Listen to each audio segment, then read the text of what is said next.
Well, to be sure, one, too much violence, and two, too much poverty. Working poor people who make $15 an hour cannot sustain themselves. Cost of education going up. You take away Medicaid, the cost of medical care, the cost of education, the cost of a decent house.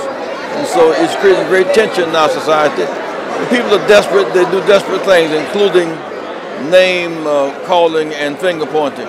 We have such a divisive politic now. Divisive president. I mean, the idea of building a wall between the U.S. and Mexico. Mexico, we share 2,000 miles of border with Mexico. These are our neighbors. Eternally, we're landlocked. We're neighbors forever. Our number 3 trading partner behind Japan and China is Mexico. So why turn Mexicans against Americans and play one off against the other? We need the goodwill of our neighbors.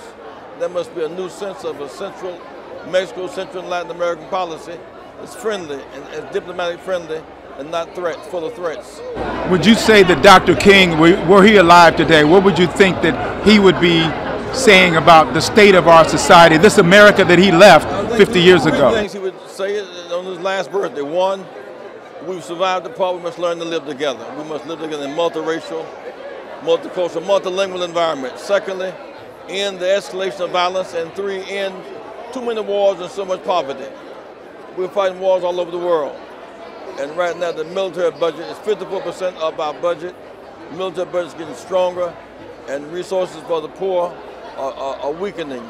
And he said if you spend so much on the military, too little on uplift, you run the danger of becoming morally bankrupt and spiritually bankrupt. I've heard you comment about the fact that you think that there's too much racial division and race plays a role when it should be issues-based as opposed to race-based. Our country is born in the issue of race. 246 years of legal slavery, race. 85 years of Jim Crow, race. 5,000 blacks were lynched during that season, race. So we are heavily drenched in race. But under Lyndon Johnson, we began to make moves. We began to move to even the playing field. Under Kennedy, we were moving the needle. Under Bill Clinton, we were moving the needle. We now have the most divisive president America's ever known, manipulating Americans against Americans.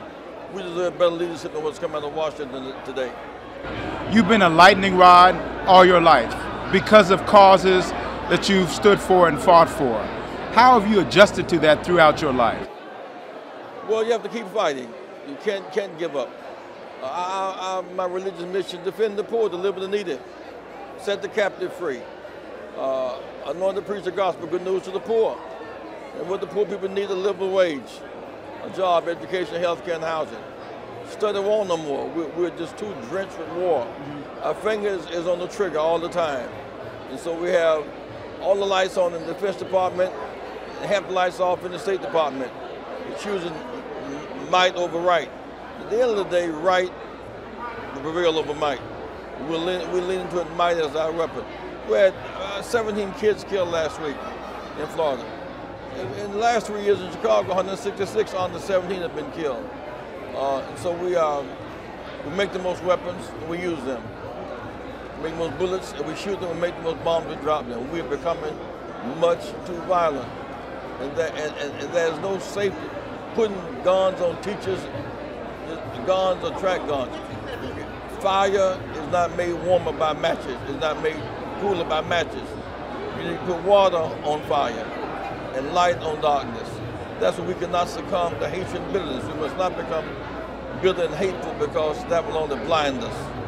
One last thing, do you find any room in what you're doing in your life for optimism about where we're going as a country? Yeah, there are things so different today than 50 years ago, and yet there's a violent underculture. And when you couldn't have the Houston Texans behind the Cotton Curtain. You couldn't have a baseball, the basketball team in Houston behind the Cotton Curtain, or Dallas, Texas. We pulled down walls and we built bridges. And yet, as much as we swim toward a better America, and as a violent undercurrent based on ignorance and fear and hatred and violence. So we must keep going forward by hope and not backwards by fear, and choose bridges over walls. Thank you, sir.